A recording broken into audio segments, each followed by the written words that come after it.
ouvinte, tudo beleza? Eu sou a Miyu e seja bem-vindo à segunda parte do episódio sobre Monster do Not So Kawaii Podcast. Até aqui, já vimos as informações sobre o autor, o mangá e o anime, além de começarmos a acompanhar, de forma bem resumida, a jornada de Tema em busca de Yohan. Nesta parte, damos sequência a essa jornada, então já fica aqui o alerta de spoilers pela frente, tá bom? Depois de completarmos essa sequência da história de Monster dividida em atos, finalizamos este episódio trazendo algumas reflexões, muitas delas filosóficas, que a trama de Monster nos faz pensar. Beleza? Bora tocar o barco então!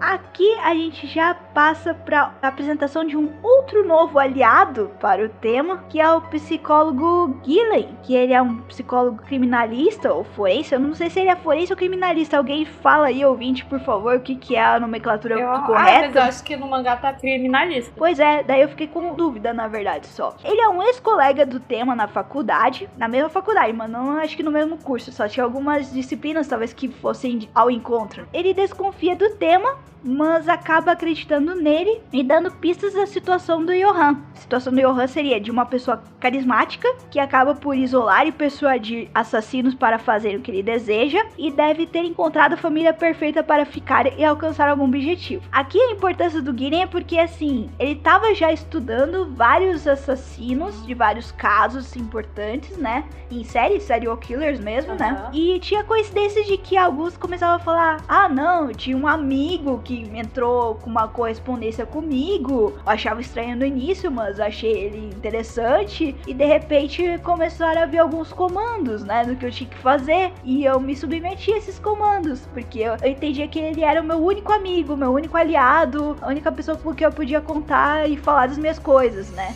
Que ele me entendia. Isso justamente que era o Yohan, pesquisando, baixando a ficha desses assassinos, o perfil deles, isolando eles, pra ser a única entidade, porque nem conhecia ele pessoalmente, com o qual ele podia contar. Então é bem interessante isso, e por essa razão, com essas poucas pistas, que o Gillen fez esse perfil superficial sobre o Yohan. Então, Mil, eu fiquei vendo do que você tá falando do Rude, né, que ele mostra essa entrevista do Rude com um serial killer. Sim. E que ele vai chegando em várias conclusões e mais tarde a gente descobre que o serial killer também tá envolvido com o Yohan. Mas esse serial killer que ele entrevista, ele é igual o serial killer que tem na série Mindhunter. Essa série Mindhunter é tipo uma história real de como começaram a investigar os serial killers, quando definiram o que é um serial killer. Ah, tá. E daí eram os detetives da FBI que faziam várias entrevistas. Fizeram principalmente entrevistas com esse cara que chama Edmund Kemper. E se você for ver a cara dele, não jovem, mas mais velho, ele é igual o desenho. Eu mostrei pra Mil que ela ficou até meio chocada. E eu acho que ele se inspirou nisso mesmo, porque tem vídeos. E o que eles faziam era isso, ia lá com a fitinha e ficava gravando várias entrevistas de vários serial killers, igual o Rude faz, pra daí definirem o que era um serial killer. E daí esse Edmund Kemper, ele matou um monte de gente, acho que matou a mãe. Daí tem uma história que ele gostava de usar sapato feminino, ele tinha meio que um prazer nas mortes, assim, né? Edmund Emil Big Ed Kemper é um serial killer e necrófilo norte-americano acusado de 10 assassinatos, incluindo o de sua própria mãe. Impressionante seu tamanho e peso, que também no mangá ele é grandão, né? Eu acho muito que foi inspirado. E ele é bem calminho, igual no Mindhunter, ele é um cara que fala bem calminho. E daí, de repente, se exalta. Então é muito parecido, eu acho que foi inspirado mesmo. Interessante. Não sei se tem alguma matéria falando, mas é que a semelhança física é muito grande. Acho que tem várias minúcias, assim, que são easter eggs, né? Que legal. Porque é a mesma coisa do Mindhunter. Eu olhei e parecia a mesma cena, sabe? Com certeza. A gente já falou ali anteriormente como o Urasawa se inspira em coisas que ele já viu e já viveu e já... E o quanto que ele deve pesquisar, né? Nossa, muito, né? O Gillen, ele é um psicólogo que tava fazendo estudos, conversando com vários serial killers, né? E ajudou o tema a fugir. O Gillen tava disposto a entregar o tema pra polícia. E no último momento momento, quando ele percebeu, ajustou ali o quebra-cabeça e falou, porra, o Tema não é o culpado aqui, né? É porque ele também tinha a mesma teoria do detetive Lung, que tinha 2 pessoas nele, né? Que o Tema era um serial killer, mas como se fosse esquecia, e daí ia lá e tentava salvar depois. Tanto é que até ele tinha muito interesse em conseguir entrevistar o Tema depois que fosse preso, né? Como um grande serial killer que fosse, né? Nesse paralelo, a Nina vai atrás de um dos assassinos de seus pais adotivos, um daqueles policiais que tentaram levar ela e o Tema, né, pra outro caminho, mas acaba por conhecer um dos grandes personagens, que é o Roberto, o guarda-costas, que tem relação com o Johan, e é salvo por aquele ex-policial plot twist, né? Esse Roberto, sim, ele a princípio parece inofensivo. Ele é muito ardiloso, né? Ai, dá raiva. Ele é capanga do Johan, né? Isso. Mais pra frente a gente descobre que ele também foi criado no orfanato Kinderheim 511. E ele é um capanga muito dedicado, né? Porque ele quer matar a irmã do Johan sem o Johan querer, na verdade. Ele sacaneia todo mundo. Dá uma raiva desse Roberto. Ele sacaneia a Eva, sacaneia esse policial, sacaneia... Ele é aquela pessoa que tá de coadjuvante, mas toda hora aparece pra ferrar o rolê. Estou aqui entrando, eu tenho esse nome aqui, você não me conhece, de repente... Tadã! É o Roberto. É o Roberto! É o Roberto de novo! Meu Deus, é o Roberto! É um saco. Se passar pelo advogado do Tema foi a gota d'água, cara. Como é que ele ia fingir que era advogado? Essa parte eu fiquei brava também. Fiquei puta da cara, meu. Depois de um assassinato de um casal que simulava o modus operandi daqueles casos em que casais de meia idade morreram alguns anos atrás, Tema cruza caminhos com o inspetor Lunge. Este, por sua vez, é quase morto pelo verdadeiro assassino desse caso em especial, que nada tinha a ver com Johan. E Tema salva a vida do inspetor. Ai, que ódio às vezes dá do Tema, porra. Mata essa desgraça. Que acaba revelando acreditar que Tema sofre de transtorno de personalidade múltipla, sendo Johan durante os assassinatos e voltando às cenas do crime como Tema para investigá-los. Infelizmente, a obsessão por Tema por parte do inspetor só aumenta, apesar de ter salvo a vida. O psicólogo falou pro Lunge, né? Não, existe o Johan, mas ele não quer acreditar, né? Nossa, até acho que o 10º ato por aí, o cara percebe, porra, esse Johan existe, né? Que ódio. Que ódio.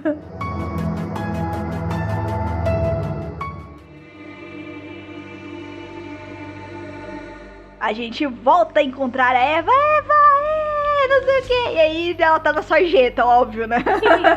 Bom, no sexto ato, ela gastou tudo que ela tinha. Ela é alcoólatra pra caralho. Não se importa de dormir com alguns caras se lhe derem uma grana. E acaba encontrando... é encontrada pelo Roberto, fingindo ser um cara que encontrou na noite anterior, mas o qual ela não se lembrava de tão bêbada. No final, ele quer as fotos de Johan que ela ainda tinha em seu álbum de família. Meu Deus, como é que eles são psycho de saber que tem esses álbuns? É isso que assusta, porque eles sabem tudo, né? E a gente não falou talvez direito, mas o objetivo do Johan é apagar toda a existência dele. Isso. Que ele quer ser sem nome, né, no final. Ele quer causar o mal e ficar sozinho mesmo. O objetivo do começo dele. Mas ao mesmo tempo ele mesmo não sabe a história dele. Então ele corta todas as fotos, todas as famílias que adotaram ele matou, ele apaga todas as fotos, ele queima os lugares onde ele esteve. Sim. Então é meio esse o objetivo. Daí o Roberto quer ajudar. E a Eva tem uma foto, porque quando o Johan tava no hospital, o diretor lembra que queria divulgar as crianças, então tirou uma foto com o Johan na cama do hospital. Não apenas ele descobre que a Eva tem de fato essas fotos, como que a própria Eva já havia visto o Johan. No final, o Roberto leva a Eva até onde o Tema está, que por sua vez está na verdade tratando mais um cliente arranjado pelo Haeckel, né, aquele arrumador, como médico do submundo. O Tema por sua vez descobre que o Johan, a época em que se encontraram em Düsseldorf, estava gerindo um banco do submundo, que ele já tinha adiantado. Após conseguir o que queria, causou um caos que fez os criminosos envolvidos no esquema de lavagem de dinheiro matarem uns aos outros, tal qual o episódio do Kinderheim 511. O palpite agora é que ele tenha ido para uma faculdade em Munique, já que esse feito desastroso foi realizado quando ele tinha apenas 15 anos. A Eva trai no último momento o Roberto, né? Porque o Roberto ficou meio, você quer matar o Tema? Beleza, tá aqui o revólver, vai, né? Que a mulher matasse o Tema. Mas o Roberto é meio babaca nessa hora, né? Meio, traiu todo o movimento dele, né? Mas é baleada pelo Roberto. Felizmente, apesar de ter perdido muito sangue, o Tema consegue ajudá-la. Ela fica em recuperação na casa daquele cliente também salvo pelo Tema. É engraçado, né, que ela fica, não, ele não vai me salvar, não quer. É a casa de um chefão do tráfico, alguma coisa assim, uma coisa importante. E é essa dualidade dela, né, ela quer vingança, mas não quer, na verdade, ela quer chamar a atenção dele, né. Sim, tá preso, mas não tá morto, então tá bom.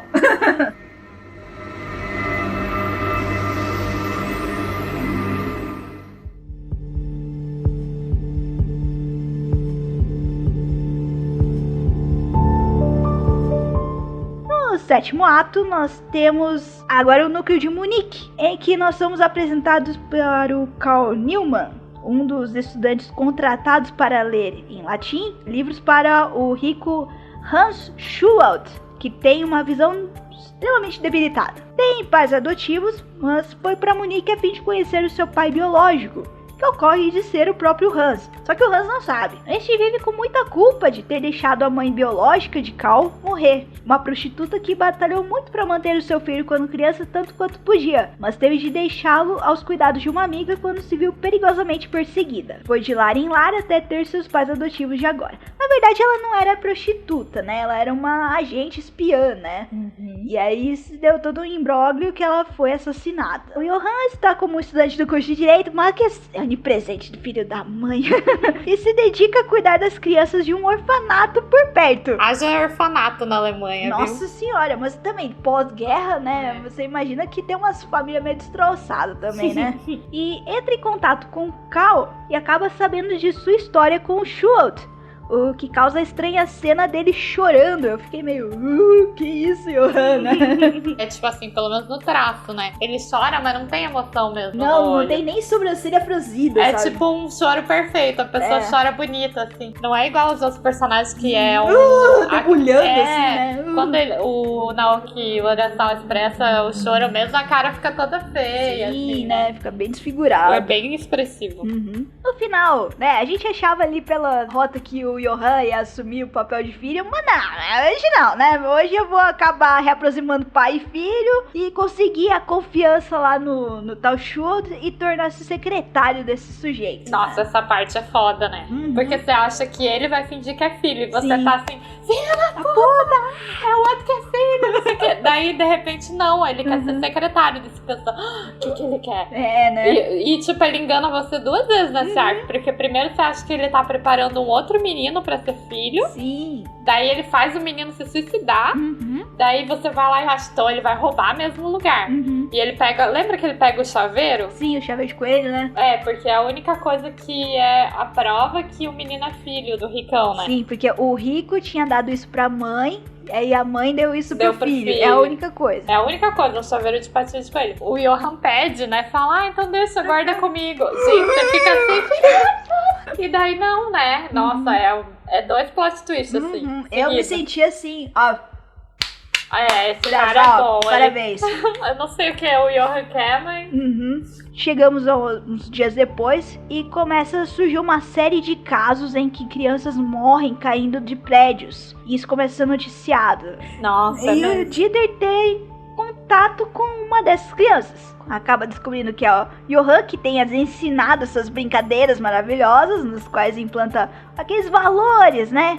De não ter por que sentir medo. E os sobreviventes dessas quedas, eventualmente, são os escolhidos. Essas horas que você fica com medo mesmo do Johan, porque ele tem várias horas que ele meio que faz isso, ele manipula as pessoas de um jeito pra elas não verem sentido na vida, né? Que é o que ele faz com as crianças, né? Ele coloca nelas que se você cai, você não tem valor. Você perdeu. Daí não tem sentido a sua vida, e elas são muito influenciáveis, né? Nossa, total, mas é justamente a parte de crueldade, é você manipular a criança, né? Sim. Até você ficar manipulando pessoas, sei lá, que não tem muita esperança, mas já são adultas, elas elas sabem o que elas têm que fazer, elas têm um caráter formado, já têm ideias formadas, né? Criança não tem isso, maldade, não tem. E apesar que o Johan faz isso com adulto também, né? Tem uns adultos que ele deixa meio perdido, assim. E o que é legal também, que dá mais medo, é porque nunca mostra ele manipulando, né? Sim. Só mostra assim e depois mostra a pessoa muito abalada, tipo, daí você fica, cara, esse cara é foda mesmo, ele é ruim mesmo. E é tipo, é só o primeiro encontro com essa pessoa e só joga umas perguntas meio psicólogo, né?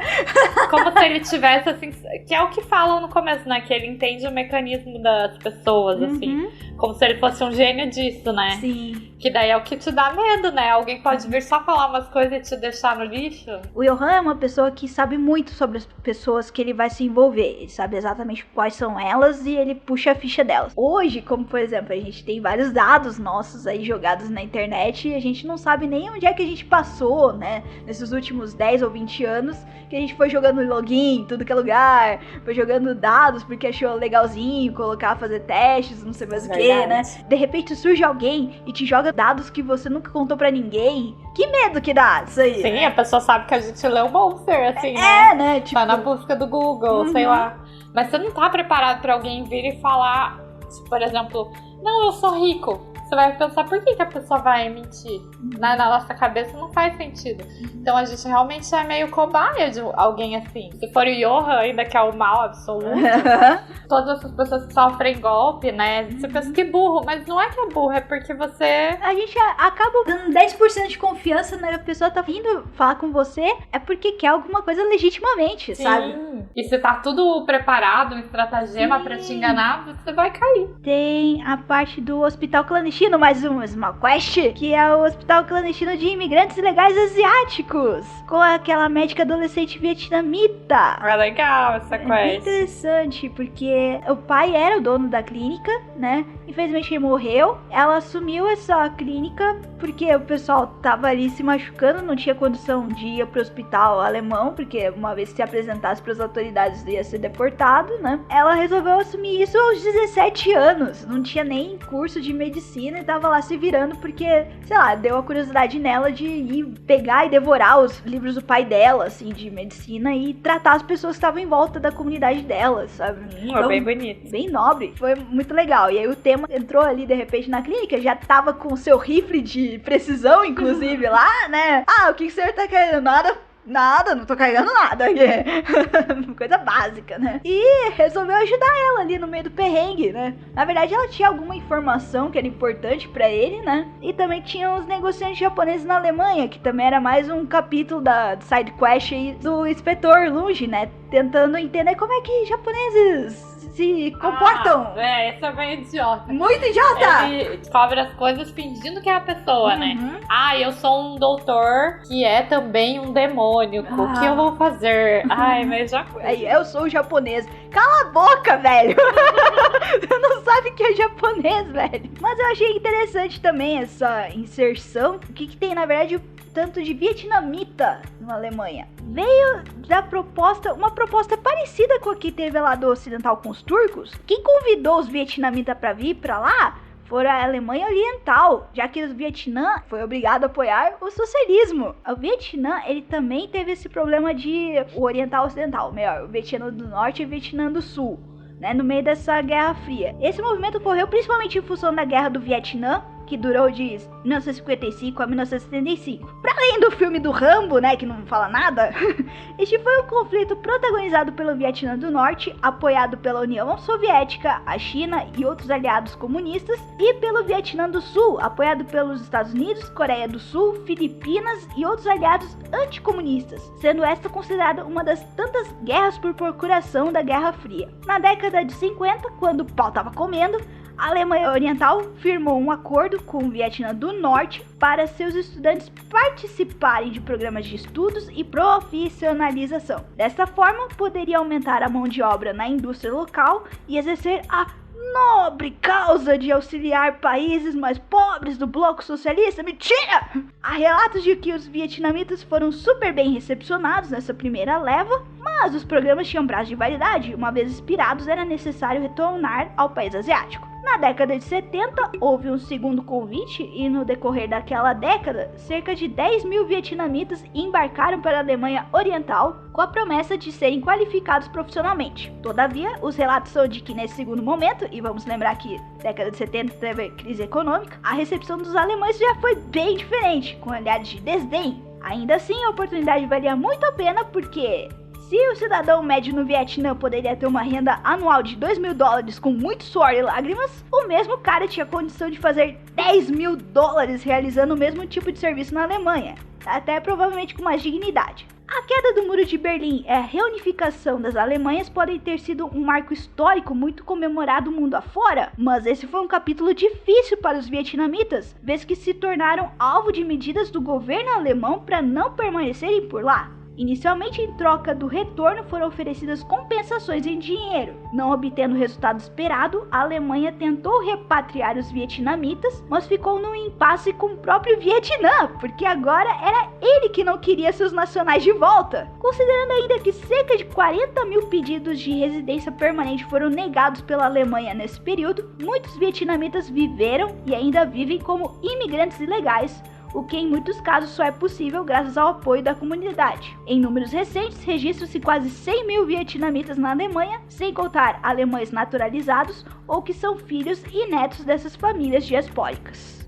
Tem um último passo aqui que a gente remonta lá pro núcleo do Schultz. Começa a surgir a ligação de Johann com os livros ilustrados da República Tcheca. Nesse encontro com o inspetor Lunge e os japoneses, teve um japonês que trouxe o livro ilustrado que o Johann tinha pedido, né? Que era bom ter relações legais com o pessoal neonazista. Muito boa essa estratégia japonesa, valeu! E aí ele trouxe esse livro ilustrado da República Tcheca. Ao mesmo tempo, o Johann consegue ir na biblioteca onde ia ter um evento no qual o Schultz ia doar uma grande coleção de livros que ele tinha, muito famosos, muito clássicos, muito históricos. O Johann vê esse livro, fica totalmente abalado quando começa a ler, tremendo, gelado, pálido e desmaia.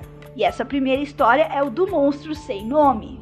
Mas essa parte do livro é legal, né? Porque os livrinhos são muito bons. Bom, e aí a gente tem esse evento de doação dos livros do Schultz na biblioteca de verdade. O tema está posto sobre uma das prateleiras lá da biblioteca com um rifle de precisão. Tá mirando lá no palco em que iria ser realizado essa entrega dos livros. E os seus aliados só tentam ajudar ele pra não se tornar um assassino. Na verdade, eles tentam deter ele. E cada um do seu jeito. Só que o Han só quer ver caos e decide incendiar a biblioteca em vez de fazer simplesmente o assassinato lá do Schultz. Mas é porque ele quer o caos da economia, né? Exato, ele quer abalar as estruturas, tudo, né? O tema, no final, ele é abordado por quem? Quem? O Roberto! Ai, que inferno! E aí o Emma fala, não, eu vou te matar, não sei mais o que. Duvido que você bate. Na verdade, ele consegue tirar 2 tiros no Roberto. Ele tira no Roberto, E ele cai lá da sacada do segundo andar, meio Nazaré ali do... Mas o Roberto é imortal. Exatamente, porque ele vai sobreviver, ele é uma fênix. E o tema não consegue nem matar o Johann e daí ele salva de novo as pessoas. É sempre assim, né? Ele vai tentar matar, mas acaba salvando as pessoas. É engraçado, né, que pros noticiários deve ser bem confuso, né, nesse momento, porque tem um oriental sendo perseguido pela polícia porque é um serial killer, e aí ao mesmo tempo, um oriental ajuda o pessoal da biblioteca e é salvo, não sei mais o que, porra! Faz sentido a teoria do Lung, que ele é 2 pessoas, né? Ele mata e salva, mata e salva. É um processo de culpa e redenção ao mesmo tempo, né? Só que o que é foda é que o tema falou pra ele, né? Não, esse cara existe, isso aqui, mano. Conversinha. Não, e é engraçado que esse inspetor é tão bom que ele não vai pesquisar o nome, né? Não, é só jogar lá a Nina, né? Não. Google. Nada.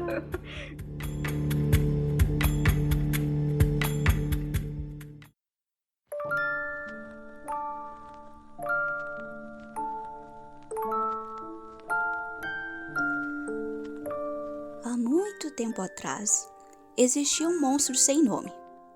O monstro queria tanto ter um nome que não se aguentava mais. Então, ele decidiu sair numa jornada para encontrar um nome. Mas o mundo era um lugar grande, então o monstro se dividiu em 2 e partiu em sua jornada. Um foi para o leste e o outro foi para o oeste. O monstro que foi para o leste encontrou uma vila. Na entrada da vila tinha um ferreiro. Senhor ferreiro, por favor, me dê o seu nome. Eu não posso dar o meu nome. Se você me der o seu nome, em troca vou entrar na sua barriga e fazer de você o homem mais forte do mundo. Sério? Se você vai me tornar mais forte, eu te dou o meu nome. E o monstro entrou na barriga do ferreiro. O monstro se tornou Otto, o ferreiro. Otto, o ferreiro, era o homem mais forte na vila. Mas um dia...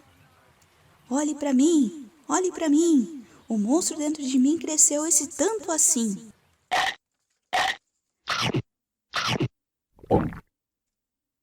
O monstro faminto comeu Otto de dentro para fora. E voltou a ser o monstro sem nome. Mesmo entrando na barriga de Hans, o sapateiro, de novo voltou a ser o monstro sem nome. Mesmo entrando na barriga de Thomas, o caçador,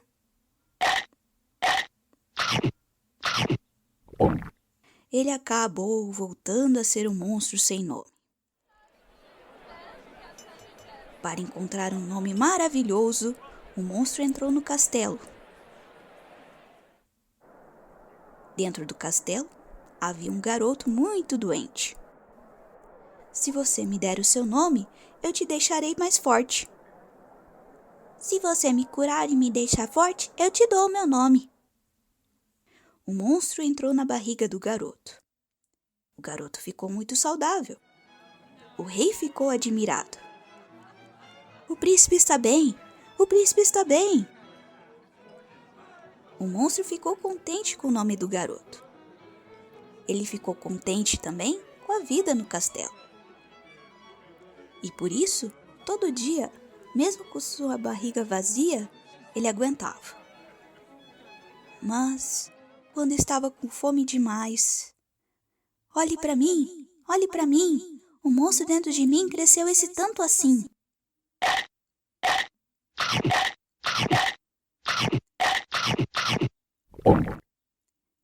O garoto comeu o rei e toda a corte. Como não havia mais ninguém, o garoto partiu para uma jornada. Ele andou e andou por muitos dias. Um dia, o garoto se encontrou com um monstro que foi para o oeste. Eu tenho um nome, é um nome maravilhoso. E o monstro do oeste disse: eu não preciso de um nome. Mesmo sem um nome, sou feliz. Afinal, nós somos monstros sem nome.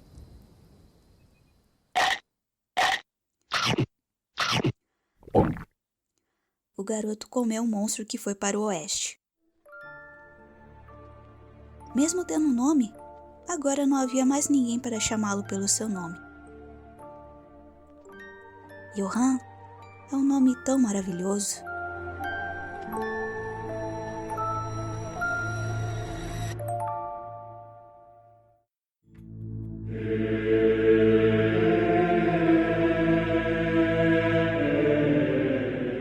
Nesse oitavo ato, nós temos a cidade de Dresden. E a gente é colocado para o meu personagem favorito, o Grimmer! Ei, ei! A gente é apresentado para ele no momento em que o tema está indo para a República Tcheca. O Grimmer é um cara que ele acaba esbarrando lá no trem. E a gente é apresentado aos poucos a ele como um ex-espião da Alemanha Oriental, que viaja para vários países sob a alcunha de um jornalista, né? E aí agora ele é um freelancer normal e tá investigando os Kinderheims, os orfanatos da Alemanha Oriental, e os abusos cometidos nessas instituições sob os cuidados do Ministério de Assuntos Internos. Ah, devo mencionar inclusive que esses orfanatos tinham os Kinderheims cuidados só pelo Ministério da Saúde, eram os saudáveis, que era por ser em paz mesmo, e esses que eram dos delinquentes é que iam para o Ministério de Assuntos Internos da Alemanha Oriental. Era o bagulho louco. Então, o Grimmer ajuda o tema a escapar dos policiais no trem de Praga, na República Tcheca, porque eles reconhecem o passaporte falso. Ê, tema! Ronaldinho Gaúcho. Foi ficar datado, mas... É o Ronaldinho Gaúcho dos rolês aleatórios. Mais um. Esse objetivo que o tema tem de ir na República Tcheca, ele tá procurando a mãe dos gêmeos. E essa é a única pista que ele tem no momento de onde ela está. Ele também investiga um dos ex-cabeças do projeto Kinderhai 511, o cientista e que atualmente cuida de crianças. Este acaba sendo morto por Johan, travestido de Nina. Nossa, o Johan gosta de se travestir, né? A gente tem que falar disso. Além dos neonazistas alemães, os remanescentes da União Soviética também procuram Johan na esperança de eles o comandar para salvar seus países. Também nesse neonazismo se misturou tudo, embolou tudo da União Soviética também, sabe? Pois é, sendo que são ideologias bem diferentes, né? Engraçado. Conseguimos nosso objetivo, agora vamos nos matar, porque a gente se odeia. Não, e não faz nenhum sentido, assim, tipo, pros neonazistas até faz sentido. Buscar um psicopata pra ser o novo governante. Sim, né? Sabemos que o Grimmer, ele pôde sobreviver muito bem até agora, porque ele tem um monstro dentro de si, graças às experiências que ele sofreu no Kinderhai 511. Ele chama esse momento Hulk dele, né, de Magnífico Steiner, que faz uma referência a um desenho que ele teria visto durante esse martírio no orfanato, sendo uma das únicas lembranças da infância que ele tem, até remetendo a algum sentimento satisfatório, assim, na vida dele. Porque atualmente ele é incapaz de se emocionar ou expressar sentimentos. Sempre tá perguntando pro tema, esse é o jeito certo que eu tenho que me expressar? É assim, engraçado. né? Isso. É assim que sorri, é assim que chora. Ele até tem uma tristeza, assim, de certa forma, porque ele não conseguiu sentir nada com a morte do filho dele, Exato. né? Acho que a coisa mais triste, assim, pra ele, apesar das situações traumáticas no Kinderhai, eu acho que foi o segundo maior problema, assim, na vida dele, né? Ainda na República Tcheca, na Mansão das Rosas Vermelhas, a gente descobre que ocorreu um massacre ali,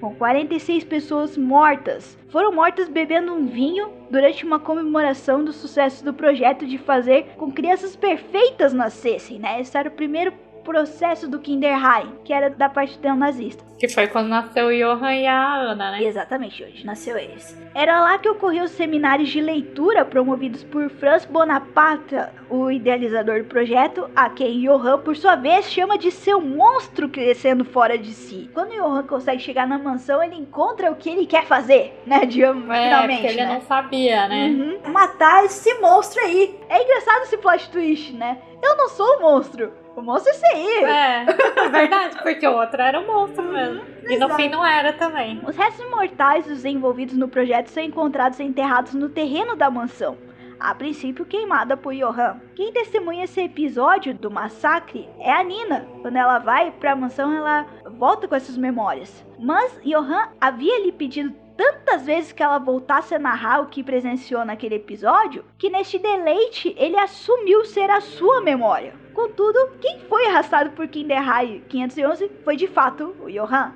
Eles estavam os dois com a mãe, naquela casa com os 3 sapos. Um foi levado de volta pra mansão, que foi a Nina. A Nina foi arrastada de volta e viu todas aquelas pessoas morrerem. Teoricamente pra mostrar, esse aqui que deu certo. Mas qualquer um dos dois poderia ter ido, a mãe que escolheu. Isso, porque eles estavam vestidos, sempre eram vestidos da mesma forma pra despistar, digamos assim, né, na hora. A Ana, a Nina, vê todo mundo morrendo. Daí ela foge. E volta pra casa. Daí a mãe não tá mais lá, porque a mãe foi salva e a Ana foi levada, viu aquele massacre, ficou traumatizada, voltou. Contou pro Johan. O Johan distorceu tudo achando que ele que viu o massacre. E daí, beleza, daí os dois fugiram. Daí eles foram adotados, lembra? Por uns fazendeiros. Só que daí o Johan matou os fazendeiros. Eles ficaram vagando e foram encontrados pelo General Wolf. Daí o General Wolf colocou eles no Kinderheim. Então a Ana também tava no orfanato. Eu acho que ela foi encaminhada pra outro orfanato. Porque daí depois os dois ficam juntos quando eles saem do orfanato, né? Ele busca ela, então? Sei exatamente como reconhecer. Fica estranho, né? Não tá no A linha do tempo é muito confusa. A linha do tempo é confusa. Desculpa, ouvinte, a gente vai ficar devendo. Vamos continuar, mas é mais ou menos isso. Bonaparte fala que ele que matou também, né? Matou pra salvar as crianças. Então ele não era esse monstro que o Johan achava. Mas só porque ele se apaixonou por essa moça. Pela mulher, Só por isso. E deu sumiço, inclusive, com o esposo que ela amava, né? Só que o Johan, ele virou psicopata, então não foi porque ele viu as pessoas sendo mortas, foi por causa do Kinderheim. Quer dizer, se a gente adotar a teoria de que ele foi influenciado pelo ambiente. Eu acho que ele já era, né? Ele tinha os dois. Eu acho que já tinha uma coisa dentro de si e teve um trigger lá ativado.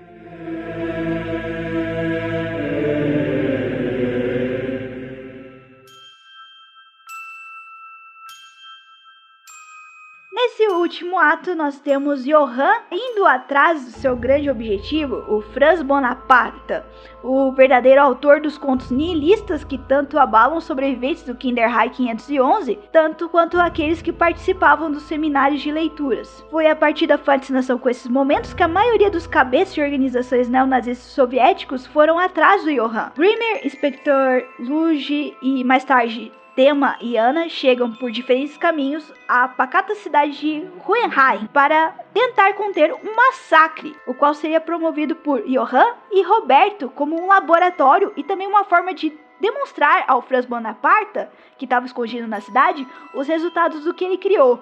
Outro monstro. O Johann e o Roberto promovem uma paranoia na cidade, com pessoas morrendo ao som de disparos promovidos por seus capangas. Contudo, com a rara chegada de estranhos à cidade e ainda desconfianças há muito tempo nutridas entre os próprios moradores, eles também começam uma luta pela própria sobrevivência, ainda que não saibam quem está contra quem. Grimmer e o inspetor também tentam ajudar os moradores como podem. O Lunge encontra o Roberto e descobre que ele também foi mais um sobrevivente do Kinderheim 511, como a gente já adiantado. O Grimmer tenta proteger do seu grupo e infelizmente morre.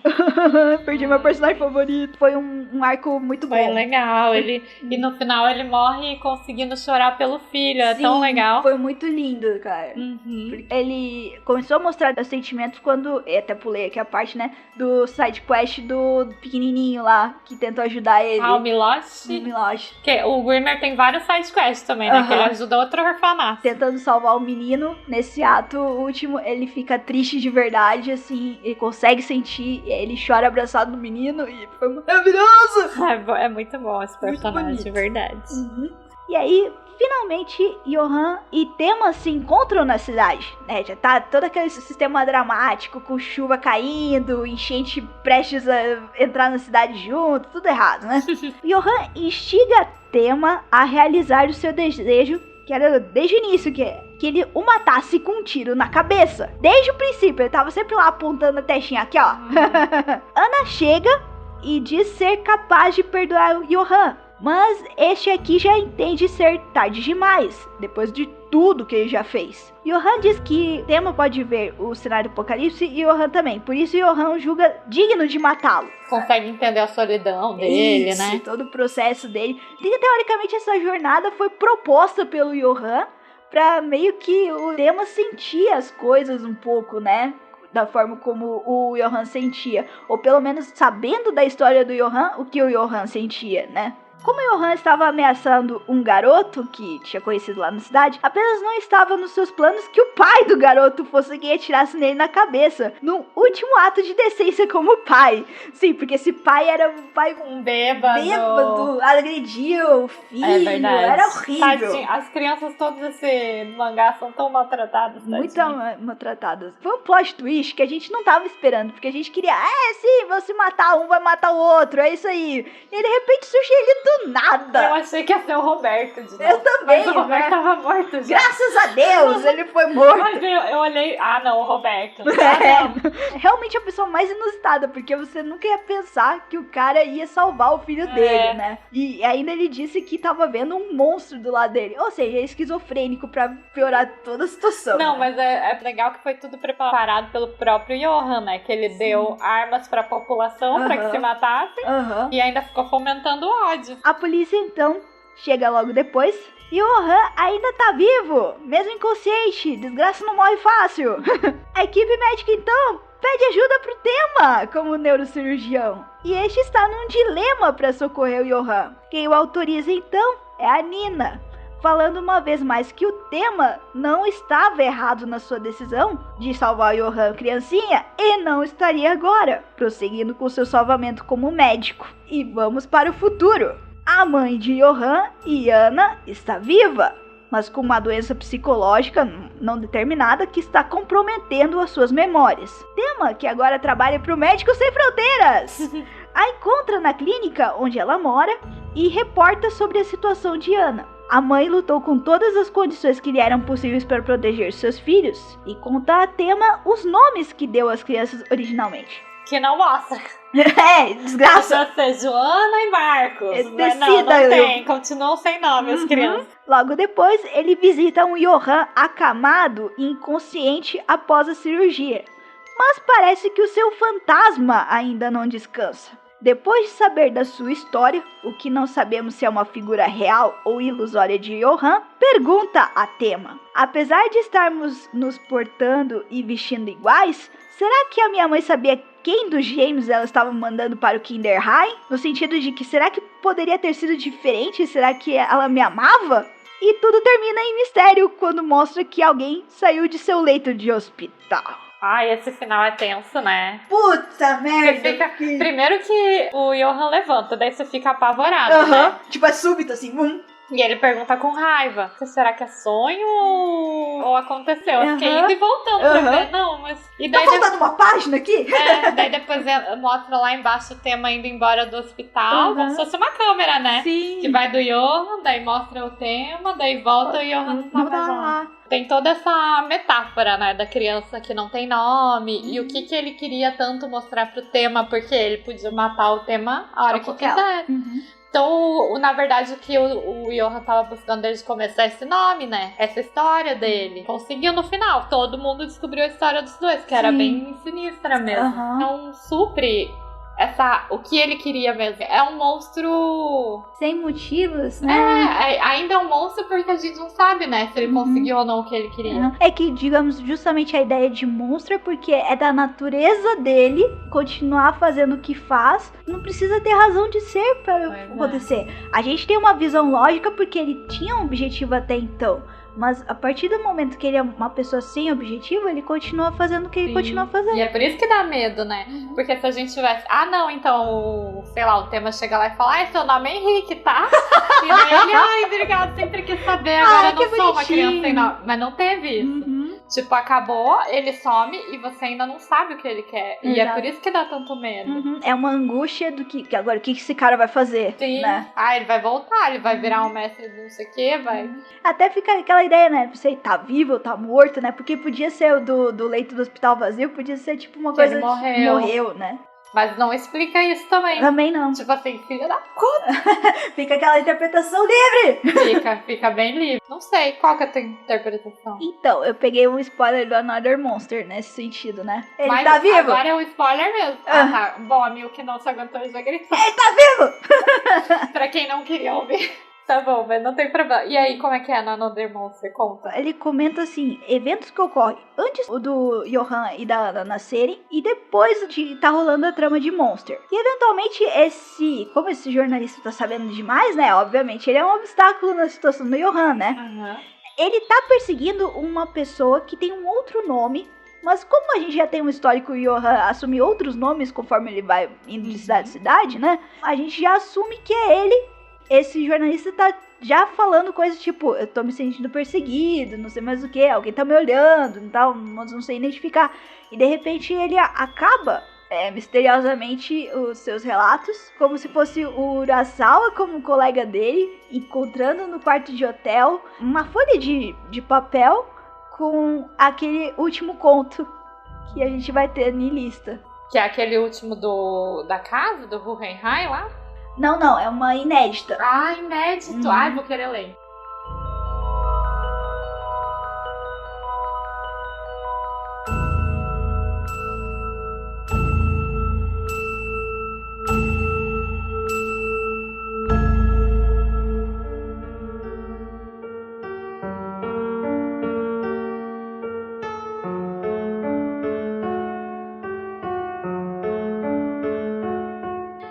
Então, pessoal, a gente falou assim das coisas de Monster e tem umas questões filosóficas que são abordadas nessa obra e a gente gostaria de destacar para vocês. Pelo que eu pude pesquisar, na verdade, o Urasawa não tinha assim uma intenção clara de levantar discussões ou debates a partir da sua obra. Ele é muito perfeccionista, ele gosta mais de satisfazer ele mesmo na criação das histórias. Só que toda a história acaba sendo objeto de reflexão conforme aborda questões, né, eventualmente de comportamento humano, e a gente começa ali a, digamos, brisar, puxar coisas que a gente conhece, conhecimentos acadêmicos, etc.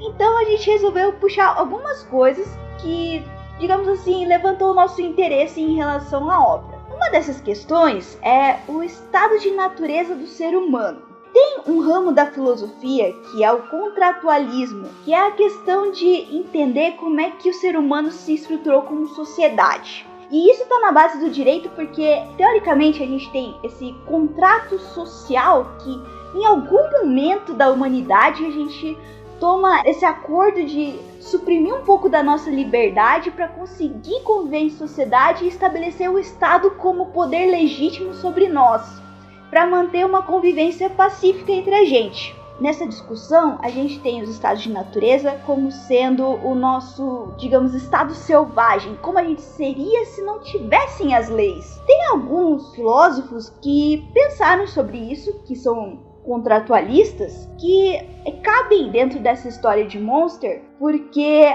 há esse dilema entre entender se as pessoas nascem boas de natureza ou se elas nascem más, entre aspas, de natureza. E daí você tem, por exemplo, o Hobbes, o Thomas Hobbes, que é super conhecido pelo livro do Leviatã. Foi uma obra feita no período do absolutismo. É muito conhecida pela ideia de que as pessoas estariam no estado selvagem. E para o Hobbes, esse estado selvagem, ele é naturalmente individualista e tendencioso à violência. Então, a gente é sempre movido pelo benefício próprio, sem olhar a quem. Então, por exemplo, se você tivesse um carro e eu quisesse o seu carro, eu iria pegar o seu carro e foda-se você. E se você fizesse alguma represália contra mim, eu poderia até te matar. E tá tudo certo. Equivaleria provavelmente a questões de disputas constantes, né? E no final a gente acabaria matando uns aos outros. Esse, digamos, estado de insegurança levaria muito a medo e ódio. Considerando que a gente teria essa ameaça de vida, isso não é legal pra gente como benefício próprio, certo? Então a gente, em algum momento da história, concorda em abrir mão da nossa liberdade e nos submeter a um governo apenas porque ele promete garantir uma vida segura, minimamente segura, uma vez mais nos propiciando algum bem próprio. É só por isso que a gente concorda com esse contrato social. É assim que, para Hobbes, a gente abandona o nosso estado de natureza e nasce o estado civil. O homem é o lobo do homem, basicamente isso. Dentro desse ramo dos contratualistas, a gente tem outra pessoa, que é o Jean-Jacques Rousseau. Ele entende exatamente o contrário dentro dessa proposta. Ele entende que todo homem nasce bom e a sociedade que corrompe ele. E ambas as posições fazem sentido ao mesmo tempo, né? Uhum. Porque ele se inspira, na verdade, nas observações de outro contratualista, que é o John Locke. Ele fez muitas observações em relação a indígenas norte-americanos. O Rousseau, eventualmente, como francês, ele explorou bastante na infância, né? E ele entende que, em seu estado de natureza, os homens são bons, e apesar de viverem isolados dos demais, eles gozam plenamente de liberdade, e assim estão satisfeitos.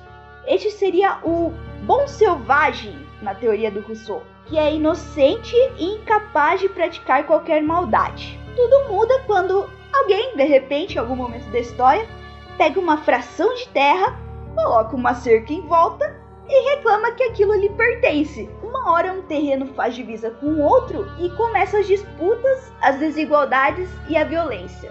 Então, o mal das coisas é a propriedade privada, na verdade. Tá. Como se a propriedade privada não fosse natural. Assim. Exatamente, é uma criação do homem que corrompe, né, na verdade. Acabou que a propriedade privada não poderia ser dispensada mais pelo homem, né? Todos abandonam seu estado de natureza, de liberdade e igualdade que era de antes, e se submetem ao contrato social. Vivem em liberdade civil, então é uma liberdade, portanto, que você não ofenda a outra, né? e sob o controle do Estado, que em contrapartida deve realizar a vontade geral. Quem assistiu Lost já estudou essas coisas meio que, né? Mas é engraçado porque no mangá não responde, né? Porque tem as duas teorias no mangá, na verdade. Sim, né? Tanto que o homem nasce mal, porque o Johan teoricamente teria esse lado, né? De nascer o mal absoluto, e também mostra muita maldade das pessoas. E tanto do Rousseau, né? Porque tem a parte que as crianças foram corrompidas pelo Kinderheim 511, né? Que talvez elas seriam pessoas boas, mas como foram tratadas mal. Todas as circunstâncias os corrompem, né? Então, tipo assim, não tem uma resposta. Igual não tem na vida real também, né? Porque nenhuma dessas teorias a gente não vai responder. Exatamente. Tanto que nenhum desses contratualistas foram cancelados, digamos assim, né? Todos são teorias válidas porque não se chegou a uma teoria que pudesse simplesmente acabar com a outra, né? Elas convivem entre si e você estuda todas. Bom, não tem como uma ser 100% certa, né? A gente não é nem só bom nem só mal. Exatamente. E daí é engraçado também como no final parece que é como se estivessem testando essa teoria no mangá. Porque o final mostra realmente isso. O tecido social daquela cidade, né? Sendo rompido, né? Porque tem o contrato social que faz aquelas pessoas conviverem bem. Daí chegam pessoas com armas acusando, assim, né? Meio que abalando essa confiança que um tem no outro. E vira o caos, que é o que o Johan quer. É o fogo no parquinho. O fogo no parquinho, que é o que ele fala, né? É tirar a ordem da fila de formigas, que o Johan sempre fala que é o que ele quer no final. Daí não tem nem sentido o autor falar que não quer que discutam, porque não tem como não discutir, né? São coisas naturais nossas discutir sua dúvida do que sustenta a nossa sociedade. Porque a gente nunca chegou a uma conclusão sobre o comportamento humano. Nós temos muitas vivências, muitos tipos de pessoas, né? Eventualmente patologias, inclusive psicológicas, né? Mesmo esse negócio do Rousseau de tipo assim, não, o natural é ser livre e feliz, só que é natural as pessoas quererem propriedade também. É natural alguém pegar e não, isso aqui é meu, eu vou guardar mais pra mim. Até a gente vendo agora, né, que a gente tá em época de coronavírus, gente. E talvez comece a faltar papel higiênico. Exatamente. E daí pra manter essa harmonia do papel higiênico, né? Você tem que pensar no outro, Você tem que pensar no outro, mas daí na hora do desespero... Mas eu gostei dessas teorias, faz a gente pensar bastante, né? Tem que ter uma teoria assim, o homem nasce mais ou menos. Maíra Mila Furukawa, o homem nasce mais ou menos. O homem nasce isentão. A sociedade o cancela. Pronto. A sociedade é cansada. Nós temos outra questão que é colocada, que pode ser colocada em Monster, mas eu acho que é mais na perspectiva um pouco do tema e um pouco também do leitor, sabe? Eu não sei, ouvinte, se você já ouviu falar, mas eu vou dar uma proposta pra você. Se você pudesse voltar no tempo, você mataria o bebê Hitler? Pesado, né? É pesado. Exato. Essa pergunta ressurgiu, assim, mais recentemente no New York Times, se não me engano, numa enquete aleatória que botaram, né? Mas essa pergunta vem e volta, eventualmente, no paradoxo do bebê Hitler, que começou a pipocar em obras de ficção científica da década de 40, em que se imaginaria a ideia de voltar ao tempo, matar o seu avô e acabar com a possibilidade de você mesmo existir. O que aconteceria com a linha do tempo, né? Você deixaria de existir mesmo quando tentasse voltar? Provavelmente você pode estar remontando as desventuras da trilogia De Volta para o Futuro, ou até mais recentemente com as viagens quânticas em Vingadores Ultimato. Digamos que este não seja, então, o pensamento do tema na trama, mas mais nosso, né? Dentro do nosso comum pensamento de se a arrependimento matasse, né? E basicamente é a situação do tema em relação a ter salvado o Johan e ele ter se transformado num verdadeiro monstro. Ou na verdade só ter salvo um monstro que já existia. No fim, o tema tenta remediar, não voltando ao passado, mas sim abraçando a responsabilidade de ter feito uma escolha errada, ou que ele julgue errada, eliminando um paciente que causou e continua causando tanto mal. O bebê Hitler, né, desse nosso paradoxo, por sua vez, ainda seria um ser inocente. Questões como ser um pequeno sacrifício diante de outras milhões de vidas que poderiam ser salvas podem emergir, mas veja bem, nada garante que a morte daquele bebê como indivíduo anularia as possibilidades de surgir outra pessoa que liderasse o nazismo alemão, que não é feito de pessoas, mas sim de ideias, e sem falar que poderia acarretar consequências ainda piores no futuro, poderia pegar um indivíduo muito pior, assim. Que é o que acontece geralmente nos filmes, né? Efeito borboleta. Você acha que vai melhorar, só piora. Isso é verdade. Além disso, não pensar em possibilidades como reinserir essa criança numa situação diferente e favorável e ou educá-la de outra maneira transmite uma ideia estanque e tacanha de que Hitler era uma pessoa má por natureza e sua sina não poderia ser outra senão aquela que a gente já conhece. Jogar a carta da psicopatia ou da sociopatia também não é uma boa, porque além de não termos definitivamente esse quadro clínico comprovado, né, nem toda pessoa que tem essas doenças necessariamente é ou virá a ser assassina, tampouco todo homicida ou genocida seja cometido dessas doenças. É verdade. Né? Tanto é que tem até um episódio do This American Life que eles falam de um grupo de pedófilos que se juntou pra fazer tipo um grupo de apoio. Porque ser pedófilo não significa necessariamente abusar de alguém. É verdade. Ser pedófilo quer dizer que a pessoa tem, né, fantasias com crianças, que é um negócio horrível. Mas não quer dizer que a pessoa vai exercer um crime, né? Falava meio sobre isso, sobre a polêmica, né? De um cara fazer um grupo aberto, só que ao mesmo tempo esse cara tá sendo muito melhor, né? Que as outras pessoas que ele tá se expondo. E tá tomando uma atitude, Tá tomando né? uma atitude, um negócio que a sociedade inteira abomina, né? Ele tá vendo que é errado, ele conseguiu se censurar, conseguiu tentar ver outras pessoas que sofrem do mesmo que ele e tomar uma atitude pra ajudar elas, né? Sim, assim como as pessoas psicopatas, tem várias, né, na sociedade que não estão matando, não estão roubando, só estão vivendo a vida delas, né? Mas é complicado mesmo. Você falou esse negócio de por que não tentam reeducar. É verdade, ninguém pensa, vamos dar amor ao bebê Hitler. Sim, porque ele, na verdade, foi um pintor fracassado, por exemplo. E, eventualmente, ele esbarrou nessas ideias que criaram o nazismo, né? Eventualmente, né? Então, não sei, poderia ter sido totalmente uma circunstância, um contexto diferente do Hitler. E ele poderia ter sido uma pessoa totalmente normal, sabe? E daí volta naquela teoria de se ele nasce ruim ou se é a sociedade que o corrompe, Exatamente, né? A gente volta pra esse ponto. Mas você mataria o bebê Hitler? Não mataria, na verdade. Não mataria. Eu também acho que eu não ia conseguir matar um nenê. Quando não é você que aperta o botão ou que enfia a faca, é mais fácil. É mais fácil. Alguém vai fazer por você, né? Então, tranquilo. E é engraçado que é realmente essa a questão que o tema fica o mangá inteiro, né? Porque ele se culpa, ele fala, eu que dei vida ao monstro, ressuscitei o monstro. E no final ele responde, né? Porque ele tem essa chance de novo, de escolher se ele vai reviver o Johan de novo ou não, e ele revive, né? É interessante que precisou da aprovação da Nina, né? Ah, sim. Porque é ela que queria eliminar o mal, né? O tema tá com a cruz e a espada, digamos assim, né? É interessante porque ele tem um poder muito grande, né? No final das contas, de salvar as pessoas ou não, né? E aí a gente já pega esse gancho com a outra questão que tem, né? Porque a gente tem muito essa ideia perpetuando o Monster e as atitudes do tema, que é de todas as vidas têm o mesmo valor. E isso vem da parte da ética médica, né?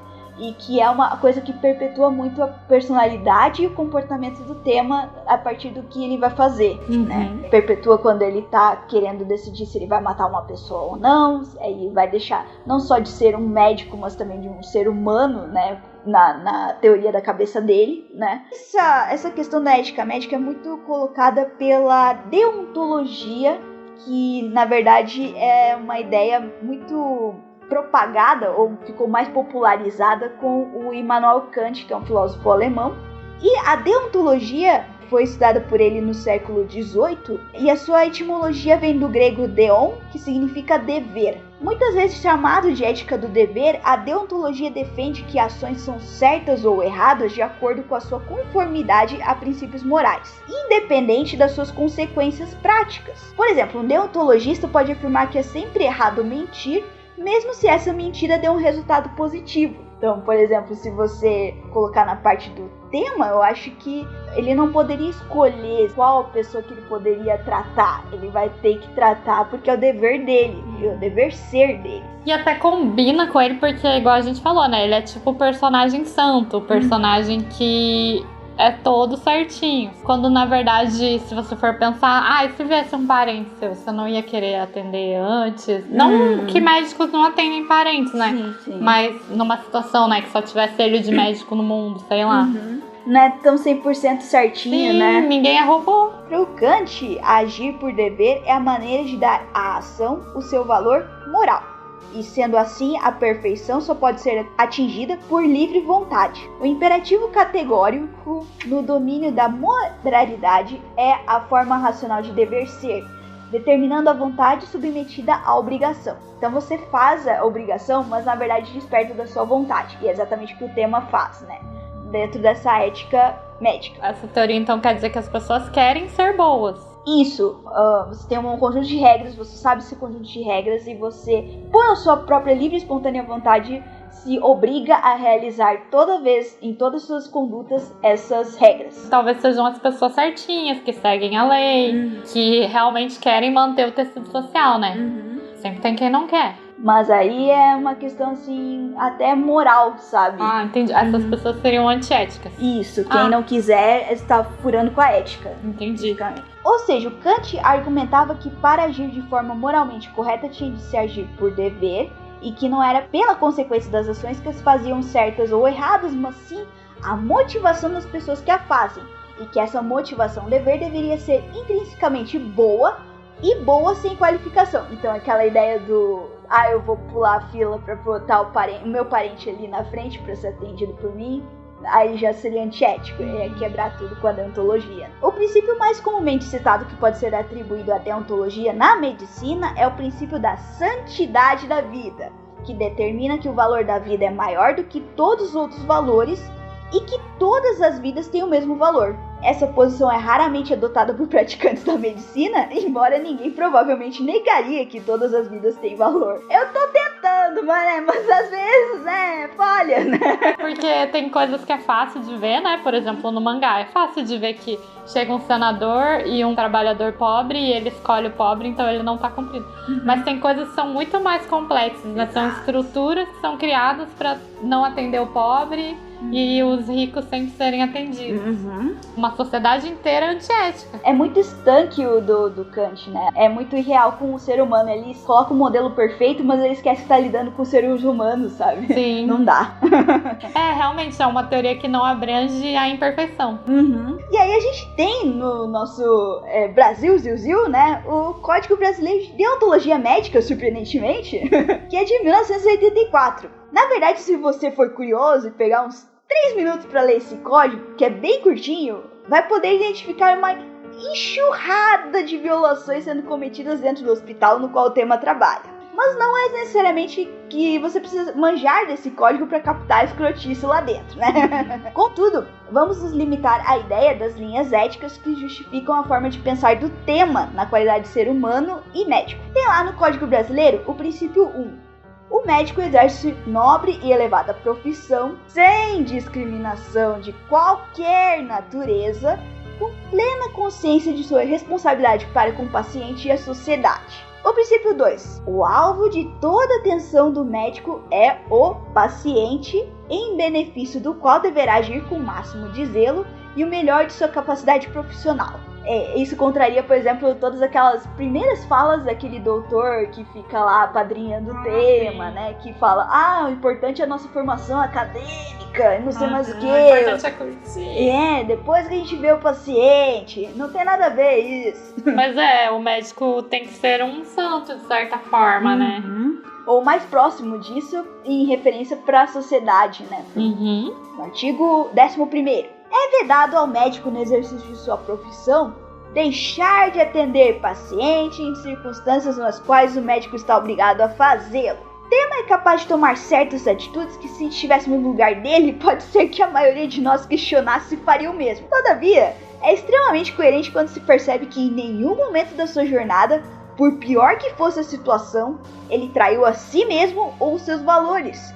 e deixou de ser médico, ele nunca deixou de ser médico. Algo que já faz parte de sua essência como ser humano. E aqui eu deixei uma dedicatória com carinho, né, e corações pro Sr. Drauzio Varela, né? Ele é maravilhoso, verdade. Acho que quem tá ligado aí na internet sabe das discussões recentes em relação a ele, né? Eu não coloco defeito no Drauzio nem a pau. Ele é muito ético. Com certeza. E ele segue esse código brasileiro de deontologia médica. Arrisca, com certeza, né? É um bom exemplo, né?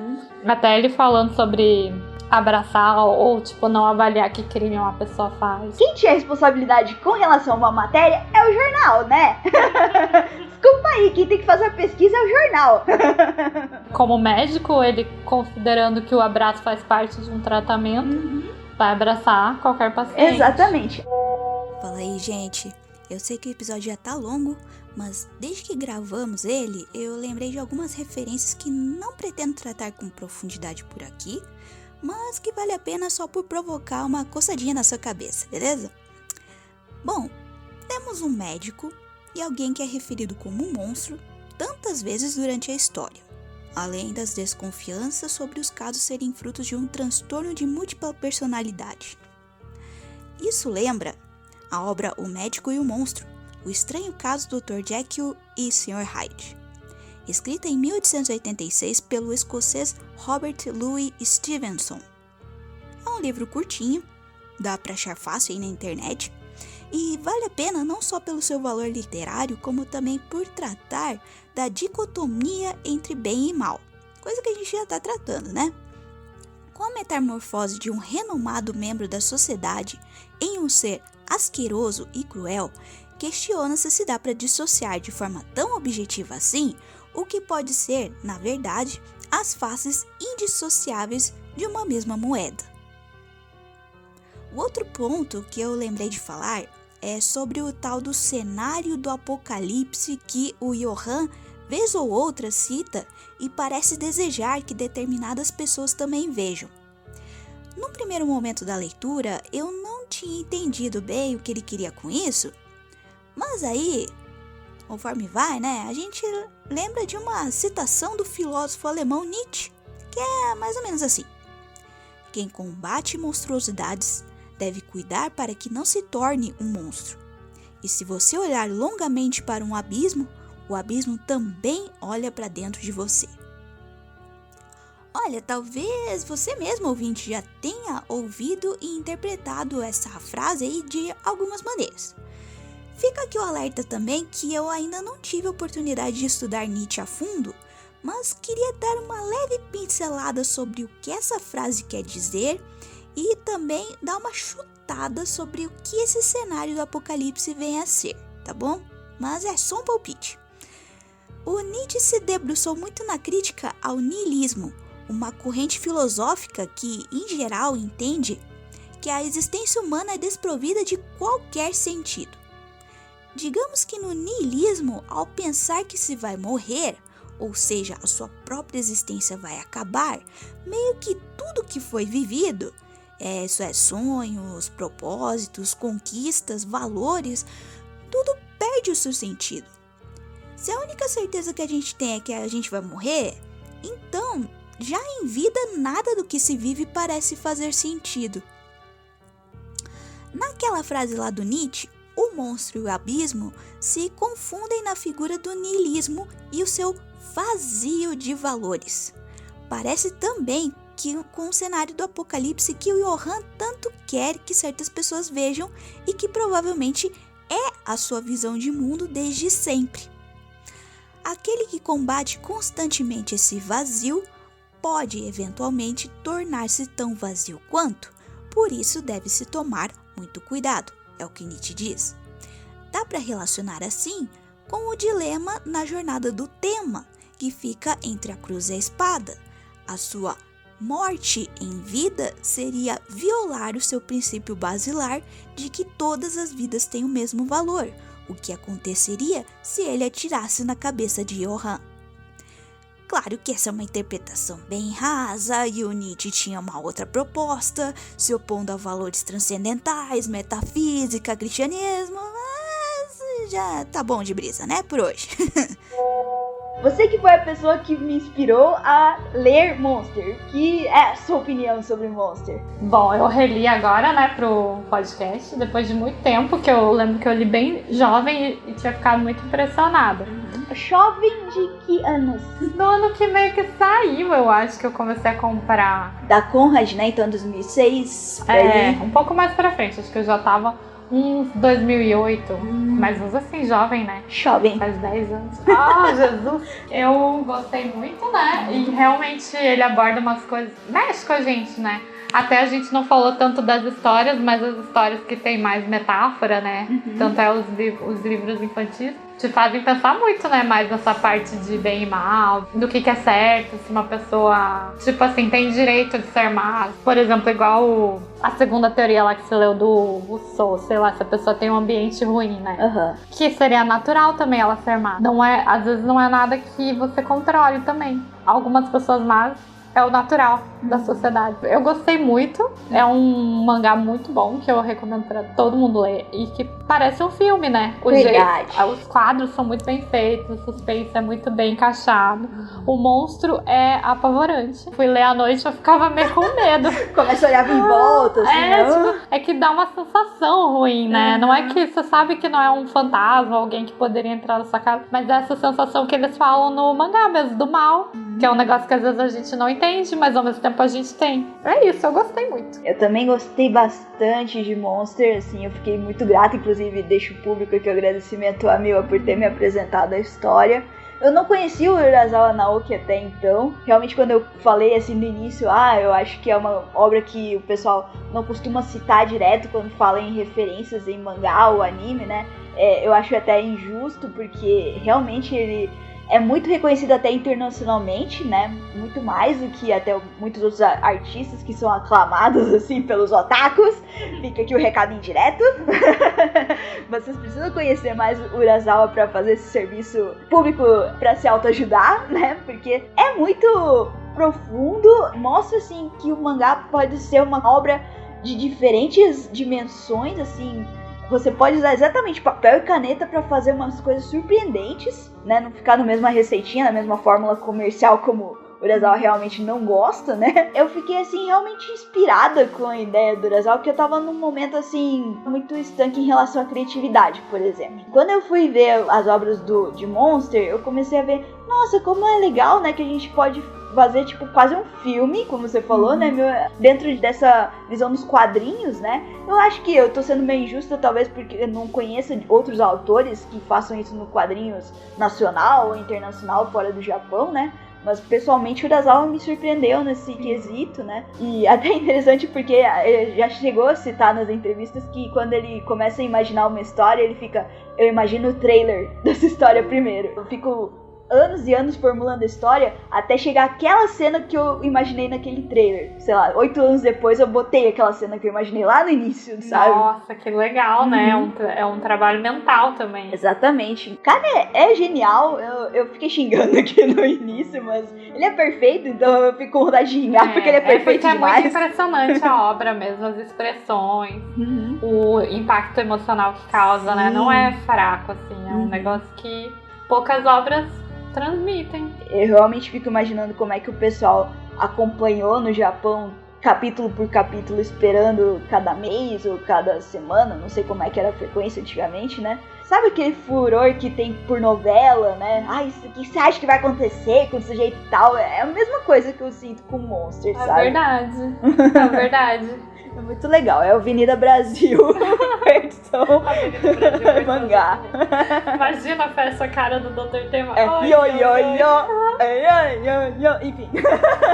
Bom, é isso, Mila? É isso, muito obrigada pra quem ouviu até agora. A gente caprichou, nossa. Milk, principalmente, obrigada pelo trabalho duro aí. Obrigado. Um beijo, né, para os nossos ouvintes que foram corajosos. E até o próximo episódio. Tchau!